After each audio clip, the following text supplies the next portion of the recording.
Zeno of Elea was a pre-Socratic Greek philosopher of Magna Graecia, and a member of the Ἐλεάτιc school founded by Parmenides. Aristotle called him the inventor of the dialectic. He is best known for his paradoxes, which Bertrand Russell has described as immeasurably subtle and profound. Life. Little is known for certain about Zeno's life. Although written nearly a century after Zeno's death, the primary source of biographical information about Zeno is Plato's Parmenides, and he is also mentioned in Aristotle's Physics. In the Dialogue of Parmenides, Plato describes a visit to Athens by Zeno and Parmenides. At a time when Parmenides is about 65, Zeno is nearly 40, and Socrates is a very young man. Assuming an age for Socrates of around 20, and taking the date of Socrates' birth as 469 BC gives an approximate date of birth for Zeno of 490 BC. Plato says that Zeno was tall and fair to look upon, and was, in the days of his youth, reported to have been beloved by Parmenides. Other, perhaps less reliable details of Zeno's life are given by Diogenes Laertius in his Lives and Opinions of Eminent Philosophers, where it is reported that he was the son of Ἐλεάτης, but the adopted son of Parmenides, was skilled to argue both sides of any question, the universal critic, and that he was arrested and perhaps killed at the hands of a tyrant of Elea. According to Diogenes Laertius, Zeno conspired to overthrow Nearchus the tyrant. Eventually, Zeno was arrested and tortured.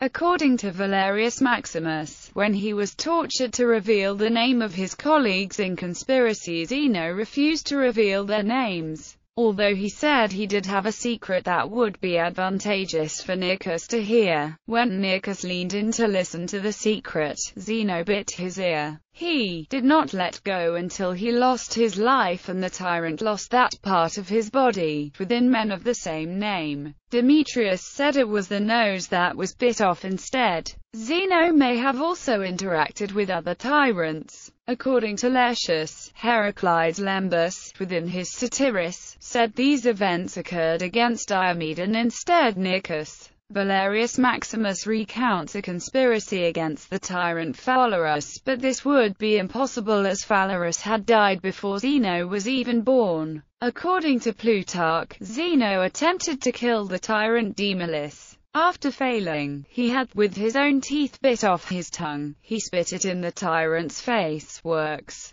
Although many ancient writers refer to the writings of Zeno, none of his works survive intact. The main sources on the nature of Zeno's arguments on motion, in fact, come from the writings of Aristotle and Simplicius of Cilicia. Plato says that Zeno's writings were brought to Athens for the first time on the occasion of the visit of Zeno and Parmenides. Plato also has Zeno say that this work, meant to protect the arguments of Parmenides, was written in Zeno's youth, stolen, and published without his consent. Plato has Socrates paraphrase the first thesis of the first argument of Zeno's work as follows: if being is many, it must be both like and unlike, and this is impossible, for neither can the like be unlike, nor the unlike like, according to Proclus in his commentary on Plato's Parmenides. Zeno produced not less than 40 arguments revealing contradictions, but only 9 are now known.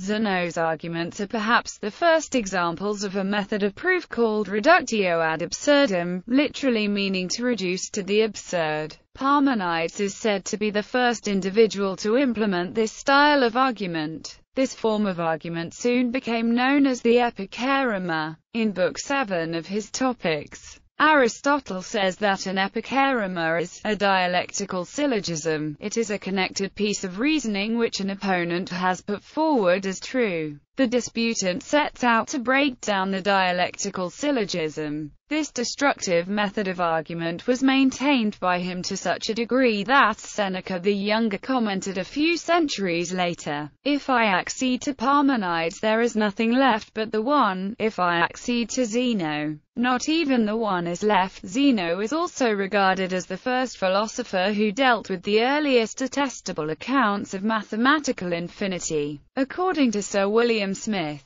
In Dictionary of Greek and Roman Biography and Mythology, others content themselves with reckoning Parmenides as well as Zeno as belonging to the Pythagorean school, or with speaking of a Parmenidine life, in the same way as a Pythagorean life is spoken of, and even the censorious Timon allows Parmenides to have been a high-minded man, while Plato speaks of him with veneration, and Aristotle and others give him an unqualified preference over the rest of the Eleatics. Zeno's paradoxes. Zeno's paradoxes have puzzled, challenged, influenced, inspired, infuriated, and amused philosophers, mathematicians, and physicists for over 2 millennia. The most famous are the arguments against motion described by Aristotle in his Physics, Achilles and the tortoise, the dichotomy, the arrow, the moving rose,